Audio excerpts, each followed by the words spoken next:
Hi guys, good morning, good afternoon, good evening from wherever you're watching. And guys, welcome back again to my recipe channel. And so today I have this amazing recipe that I want to share with you. And these are coriander leaves together with skuma wiki. This one I will be preparing later. And not forgetting my spices, I have with me Raycom chili mix and curry powder.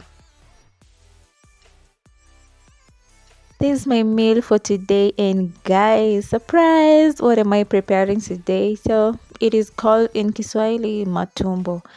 Hii nyama naipenda sana. It's always delicious, but don't mess with it, like it doesn't waste time. You can serve it when it's hot, and of course that is always the perfect time. And I just love when I blend it with garlic.